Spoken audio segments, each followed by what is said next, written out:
Hello दोस्तों, कैसे हैं आप सब। मैं अमित वर्मा आप सबका स्वागत करता हूं आपके अपने चैनल अमित वर्मा ऑफिशियल में। अपने आज के इस चैनल में हम लोग स्टार्ट करने जा रहे हैं गेस्ट टेस्टिंग एग्जामिनेशन का फुल कोर्स, ठीक है, जो आप लोगों को बिल्कुल फ्री करवाया जाएगा और साथ ही साथ आप लोगों को फ्री पीडीएफ में नोट्स भी प्रोवाइड करवाया जाएगा। और आप लोगों से एक रिक्वेस्ट है कि आप लोग एक न्यू कॉपी ले लें, है ना, और शुरू से नोट्स बनाते चले। और मैं गारंटी के साथ कहता हूँ, जिस दिन आप लोग ने यह पूरा बना लिया नोट्स, ठीक है, और जिस दिन पूरा कोर्स ख़त्म हो गया, तब फिर जब एग्ज़ाम आएगा आप लोग का जीटी का, तब आप लोग उस नोट्स को पढ़ लीजिएगा और उससे बाहर एक भी क्वेश्चंस नहीं पूछा जाएगा।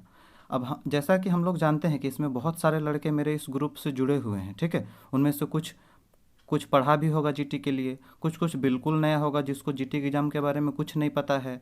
लेकिन तो उन्हीं लोगों के लिए जिसको जो एकदम नए कैंडिडेट्स हैं, ठीक है, तो उसके लिए हम एकदम शुरू से पढ़ाने वाले हैं जीटी। पहले गेस्ट टेस्टिंग का एग्ज़ाम होता क्या है वो हम आपको बता देंगे, और सब आप नोट्स करते जाइएगा, ठीक है, क्योंकि नोट्स हम अपना हैंड रिटेन अपना नोट्स बनाए हैं, तो वही नोट्स आप लोगों को हम प्रोवाइड करेंगे, ठीक है। अब बहुत सारे लोग ऐसे बच्चे हैं जो सुनने भी होंगे, है ना, कि जीटी का एग्ज़ाम जो है वो बिना पैसा का कोई उपाय नहीं है, कि पैसा देगा तभी जीटी का एग्ज़ाम पास होगा। तो आप लोगों से ये एक रिक्वेस्ट है खास करके, कि जो भी लोग ऐसा बोलता है उसको बात को आप लोग एकदम नेग्लेक्ट करें। ऐसा बिल्कुल भी नहीं है, ठीक है। अगर आप पढ़िएगा अच्छा से, आप अगर तैयारी करके जाइएगा तो आप पास हो जाइएगा। क्योंकि मैं खुद एक एग्जाम्पल हूँ, मैंने खुद जीटी का एग्ज़ाम दिया था, फर्स्ट अटेम्प्ट में निकाला। हमको भी बहुत लोग हमको भी बोला था कि नहीं बाबू, बिना पैसा का कोई उपाय नहीं है, ठीक है। लेकिन हम लोग का सर हम लोग को बताए, समझाए कि देखो, पैसा का बिना भी हो सकता है, लेकिन तुमको अपना कॉन्फिडेंस लेवल ऊंचा रखना होगा, किसी का बात को तुमको मानना नहीं पड़ेगा, है ना, तब जाके बिना पैसा का तुम्हारा होगा। इसीलिए आप लोग से भी हम वही कहेंगे कि मार्गदर्शक अपना सही रखिए और जम करके तैयारी कीजिए, तो आप लोग सबका जीटी क्लियर हो जाएगा। कुछ लोग को लगता होगा कि नहीं, ये अपना चैनल को प्रमोट करने के लिए वीडियो बना रहा है, डाल रहा है, तो भाई उससे आप लोगों को कोई दिक्कत तो होना नहीं चाहिए, ठीक है। फ़ायदा तो आप लोग का हो रहा है ना, फ्री में आप लोग को जीटी का फुल कोर्स हम करवाएंगे, ठीक है, साथ ही नोट्स भी देंगे। तो हम तो यही कहेंगे कि जिसे करना है वो मन लगाकर ये पूरा कोर्स कीजिएगा, ठीक है। इसमें मेरा एक पैसा का फ़ायदा होने वाला नहीं है, ये हम आप लोग के लिए ही बनाएंगे वीडियो और अपलोड करेंगे टाइम निकाल करके। इसीलिए जिसका मन नहीं है वो ग्रुप से जा सकता है, कोई ज़बरदस्ती नहीं है। लेकिन हाँ, जो चाहता है कि हाँ हम तैयारी करना चाहते हैं, ठीक है, तो वो पूरा मन लगा कर कीजिए। ऐसा नहीं कि खाली वीडियो देख रहे हैं और बस हो गया। आप लोग एक न्यू कॉपी पहले लीजिए, ठीक है, और जैसा जैसा हम बोलते जाएंगे वो आप लोग करते चलिएगा। तो न्यू कॉपी लीजिए, उसमें सारा नोट्स बनाते चलिएगा, तब आपका पूरा नोट्स तैयार हो जाएगा जीटी का एग्ज़ाम आते आते, ठीक है। तो यही हम आप लोग से पहला बात तो यही हम बोलेंगे। तो इसमें हम लोग एकदम शुरू से हम स्टार्ट करेंगे, ठीक, कि पहले बहुत सारे ऐसे भी बच्चे होंगे जिनको जीटी के एग्ज़ाम के बारे में पता नहीं होगा कि जीटी का एग्ज़ाम क्या होता है, कैसे होता है। तो आज हम आप लोग को सिर्फ वही बताएंगे, और वो भी आप लोग को नोट्स में लिखना पड़ेगा, ठीक है, लिख लीजिएगा वो भी, कि इस एग्ज़ाम का कितना भाग होता है, कौन कौन ये एग्ज़ाम लेता है, कौन ये एग्ज़ाम को दे सकता है, ये सारा, ठीक है। तो चलिए हम लोग सबसे पहले अपना आज का इस वीडियो को स्टार्ट करेंगे। लेकिन उससे पहले आप लोग से एक बात बताना चाहता हूँ कि आप लोग मेरे इस चैनल को पहले सब्सक्राइब कर लीजिए, क्योंकि मैं जब भी पार्ट 1 पार्ट 2 इस तरह करके वीडियो अपलोड करते चला जाऊँगा तो उसका नोटिफिकेशन आपको तुरंत मिलेगा, और तुरंत आप लोग उसको देख के फिर उसको नोट्स कर सकते हैं, ठीक है। और नोट्स भी हम ग्रुप में हम नोट्स भी भेज देंगे पीडीएफ, तो उससे भी आप लोग लिख सकते हैं, ठीक। तो सबसे पहले चैनल को सब्सक्राइब कर दे, और अगर पसंद आए तभी लाइक कीजिएगा, ठीक है। पूरा देखिएगा, आप पढ़िएगा मेरा चैनल में, अगर आपको अच्छा लगे तब लाइक कीजिएगा, नहीं तो नहीं कीजिएगा, ठीक है। तो चलिए हम लोग अपना आज का वीडियो स्टार्ट करते हैं। तो सबसे पहले हम लोग बात करते हैं गेस्ट टेस्टिंग का जो एग्ज़ाम होता है उसके बारे में हम लोग पहले पूरा डिटेल पता करते हैं। तो उसके बारे में हम लोग डिटेल पता करेंगे, तो जैसा कि आप स्क्रीन में देख सकते हैं, ठीक है, मेरा नोट्स है। तो उसमें सबसे पहला हम लोग का है गेस्ट टेस्टिंग का एग्ज़ाम का, कि इसमें गेस्ट टेस्टिंग का एग्ज़ाम के बारे में आप लोग को बताया गया है। तो इसमें हम लोग देख रहे हैं, पहला देखिए क्या लिखा है, gas testing certificate examination procedure.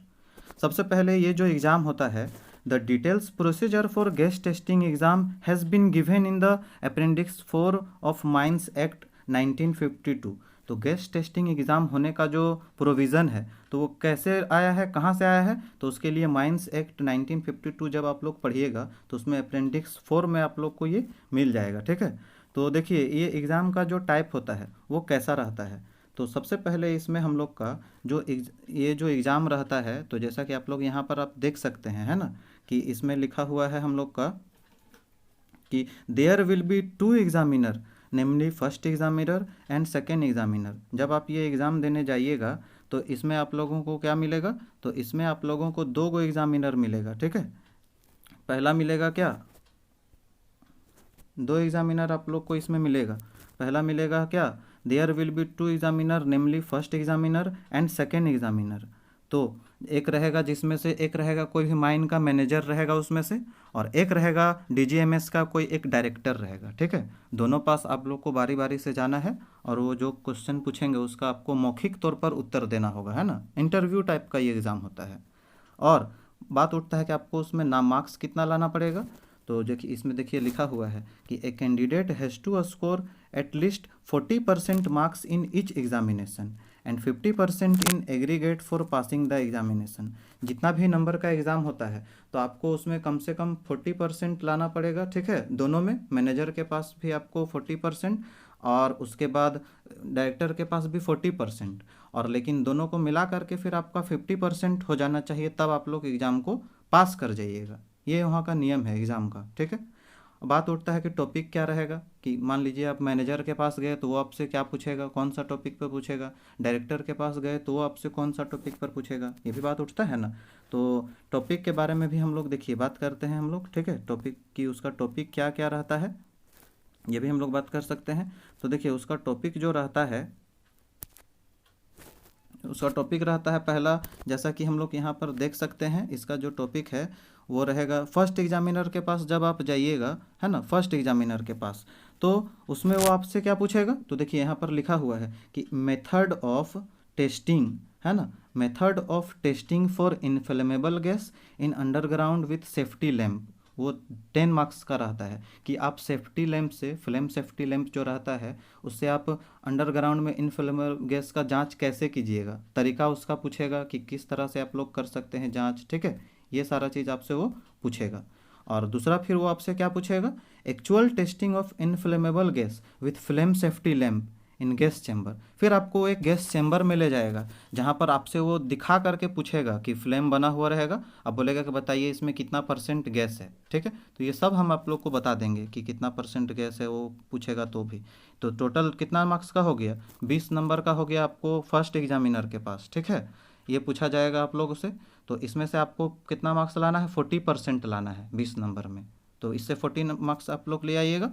फिर जब आप लोग सेकंड एग्जामिनर के पास जाइएगा तो वो आपसे देखिए क्या पूछेगा, वो बोलेगा construction and assembly of flame safety lamp, वो 10 मार्क्स का रहेगा। वो फ्लेम सेफ्टी लैम्प का अलग अलग पार्ट्स रहेगा रखा हुआ। ठीक है, वो आपको उसके बारे में डिटेल पूछेगा कि ये क्या है, दिखा करके आप लोग से पूछेगा, तो ये पूछेगा।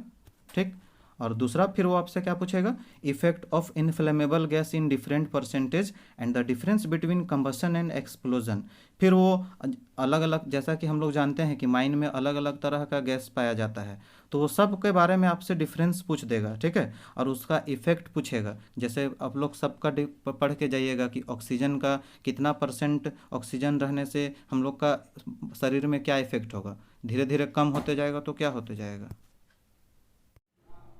सेकेंड एग्जामिनर फिर आपसे क्या पूछता है, तो उसके लिए यहाँ पर आप देख सकते हैं, है ना, वो आपसे पूछता है कि provision of the legislation relative to safety lamp and to presence of inflammable gas in mines. ये भी 10 मार्क्स का रहता है। इसका मतलब जितना भी हम लोग का रेगुलेशंस रहता है, कोल माइंस रेगुलेशन 2017 जो आप लोग सब पढ़ चुके हैं, ठीक है, तो उसमें वो कुछ मेन रेगुलेशन के बारे में पूछता है। तो हम आप लोगों को कुछ मेन रेगुलेशन डिटेल में बता देंगे। ठीक है, कि उसमें क्या रहता है और क्या आ सकता है एग्ज़ाम में, तो उसके लिए आप लोग निश्चिंत रखिए। अब बात करते हैं कि इसमें हम लोग का minimum marks requires to pass the examination. तो जैसा कि हम पहले भी आप लोगों को बता चुके हैं, है ना, कि देखिए यहाँ पर कि मिनिमम मार्क्स जो रहता है पास करने के लिए, तो फर्स्ट एग्जामिनर के पास आप लोग को कितना लाना पड़ता है। फर्स्ट एग्जामिनर जो रहता है, जो कि माइन मैनेजर रहता है, उसके पास 20 नंबर रहता है। ठीक है, तो 20 में से आपको कितना नंबर लाना पड़ता है पास होने के लिए, 8 नंबर। और जो सेकंड एग्जामिनर रहता है उसके पास, उसके हाथ में 30 नंबर रहता है, और 30 में से आपको लाना रहता है कितना नंबर, 12 नंबर। ठीक है, तो ये 12 नंबर, इसका मतलब 12 और 8 आपको टोटल 20 नंबर लाना रहता है क्वालिफाई करने के लिए। लेकिन अगर आपको पास करना है तो टोटल 20 और 5 नंबर और आपको एक्स्ट्रा लाना पड़ेगा, मतलब टोटल 50 नंबर में से आपको 25 नंबर पूरा लाना पड़ेगा, तब आप इस एग्ज़ाम को पास कर जाइएगा। ठीक है, गैस टेस्टिंग का एग्ज़ाम को पास कर जाइएगा। अब बात करते हैं इसका subject of gas testing exam. ठीक है, कि इसका सब्जेक्ट क्या रहता है, मतलब क्या क्या इसमें पूछा जाता है। तो जैसा कि आप देख सकते हैं इसमें the questions are from following topics. सबसे पहला इसमें क्या रहता है, तो mine gases and effect on humans, मतलब कि अलग अलग तरह का गैस का प्रकार, कि खान में कौन कौन सा गैस पाया जाता है और उसका हम लोग का शरीर पे क्या इफेक्ट है, वो पूछा जाएगा। फिर इसका कंपोजिशन ऑफ एटमॉस्फेरिक प्रेशर, फिर क्या पूछा जाएगा, कंपोजिशन ऑफ माइन एयर, फिर क्या पूछा जाएगा, टाइप्स ऑफ डैम्स, है ना, कितना तरह का डैम्स पाया जाता है माइंस में। और फिर पूछा जाएगा classification of coal seams based on degree of gassiness, कि डिग्री ऑफ गैसीनेस के बेस पर हम लोग कोलसिम को कितना भाग में बांटते हैं। तो जैसा हम लोग सब पढ़ चुके होंगे, आप लोग भी पढ़े होंगे कि डिग्री 1, डिग्री 2 और डिग्री 3 में बांटते हैं, है ना। अगला फिर क्या पूछा जाता है, तो difference between different percentage of inflammable gas, कि अलग अलग जो इनफ्लेमेबल गैस है उनका अलग अलग परसेंटेज पर उसका क्या इफेक्ट पड़ता है, वो पूछा जाएगा। फिर पूछा जाएगा difference between combustion and explosion, ये पूछा जाएगा। और फिर पूछा जाता है testing of methane percentage in gas chamber, फिर आपको गैस चैम्बर में ले जाया जाता है और वहाँ आपको इसका परसेंटेज पूछा जाएगा गैस चैम्बर में दिखा करके, है ना, कि एक रहेगा वहाँ पर फ्लेम सेफ्टी लैंप और पूछेगा कितना परसेंट है। और फिर अगला क्वेश्चन आपसे पूछा जाएगा फ्लेम सेफ्टी लैंप के बारे में। इसके बारे में आपको पूरा डिटेल पढ़ के जाना है। ठीक है, कि फ्लेम सेफ्टी लैंप का डेवलपमेंट कैसे हुआ, इसका क्लासिफिकेशन क्या है, इसमें इसका कंपोनेंट एंड फंक्शन, इसका एयर सर्किट, हैंडलिंग इसका कैसे करेंगे, maintenance of safety lamp, oil for use in safety lamp, कौन सा ऑयल यूज़ होता है। ठीक है, ये सारा चीज़ हम लोग इसमें पढ़ेंगे। और फिर क्या पढ़ेंगे, सेफ्टी फीचर्स इसका पढ़ेंगे, फिर रेगुलेशंस इससे रिलेटेड कितना रहता है वो भी हम लोग करेंगे। तो सब आपको हम बताएंगे डिटेल में। ठीक है, उसके लिए आप लोग निश्चिंत रखिए। और क्या पूछा जाता है, तो इसमें फिर regulations regarding presence of inflammable gas, कि जितना भी इनफ्लेमेबल गैस पाया जाता है माइंस में उसके रिगार्डिंग जो भी रेगुलेशंस है वो सब के बारे में हम लोग को पढ़ के जाना पड़ता है अच्छा से। ठीक है, फिर लेयर ऑफ मीथेन के बारे में पढ़ के जाना पड़ता है। टाइप्स ऑफ फ्लेम, फ्लेम कितना टाइप्स का रहता है, उसका गुण क्या रहता है, कैरेक्टरिस्टिक्स क्या रहता है, ये पढ़ के जाना रहता है। तो जैसा कि आप देख सकते हैं यहाँ पर फ्लेम रहता है 3 टाइप्स का, है ना, फ्लेम 3 टाइप्स का रहता है। पहला है नॉर्मल फ्लेम, फिर है स्टैंडर्ड फ्लेम, और फिर तीसरा है fuel cap and gas cap, या जिसको टेस्टिंग फ्लेम भी हम लोग बोलते हैं। तो इसके बारे में भी हम लोग को पढ़ना है। ठीक है, सारा बताएंगे। फिर एक रहता है gas testing with flame safety lamp, कि फ्लेम सेफ्टी लैंप से आप लोग गैस टेस्ट कैसे कर सकते हैं। तो हम लोग सब जानते हैं, सबसे पहले उससे हम लोग को एक्यूमुलेशन टेस्ट करना पड़ता है। ठीक है, फिर उसके बाद परसेंटेज टेस्ट करना पड़ता है, फिर उसका variation in shape and height of gas with methane concentration, कि मीथेन का अलग अलग कंसंट्रेशन पर उसका शेप और हाइट अलग अलग रहता है। तो वही देख के आपको बताना पड़ेगा कि कितना % मीथेन है। ठीक है, तो यही आपको बताना पड़ेगा। फिर क्या पढ़ेंगे, test procedure in the field, फिर क्या पढ़ेंगे, test procedure in the laboratory, proper way of respect other field test. और फिर क्या पढ़ के आप लोग को जाना पड़ेगा कि other uses of flame safety lamp, कि इसके अलावे भी हम लोग को फ्लेम सेफ्टी लैंप का और कहाँ यूज़ होता है, क्या यूज़ करते हैं। तो इसमें देखिए दिया हुआ है जैसा कि यहाँ पर, कि सबसे पहले इसका करते हैं डिटेक्शन ऑफ ऑक्सीजन डिफिशियंसी, इससे हम लोग ऑक्सीजन की कमी का पता लगाते हैं।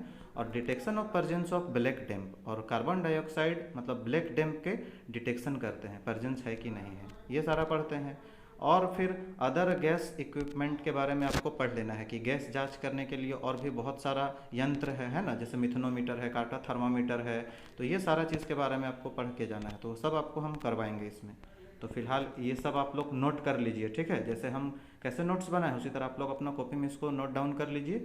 और लास्ट में आप लोग को फिर पढ़ना पड़ेगा इसमें regulations for gas testing examinations. ऐसे तो हम लोग जानते हैं कि रेगुलेशन 200 से भी ज़्यादा है CMR में, है ना, लेकिन आप लोगों को हम बताएंगे 20 से 25 रेगुलेशंस जो मेन रहेगा वो, और उसको समझा भी देंगे डिटेल में, और सिर्फ वही आप लोग को याद करना है। ठीक है, और उससे बाहर नहीं पूछेगा एग्जाम में। तो आशा करता हूँ आप लोग इस एग्ज़ाम के बारे में पूरा डिटेल समझ गए होंगे। ठीक है, और कोई भी आप लोग का अगर समस्या हो, कोई भी राय हो, तो आप लोग कमेंट सेक्शन में हमसे पूछ सकते हैं। हाँ, एक रिक्वेस्ट है, व्हाट्सअप में हमको पर्सनली मैसेज करके कुछ मत पूछिएगा, ठीक है? जो पूछना है आप लोग कमेंट सेक्शन में पूछिए। धन्यवाद।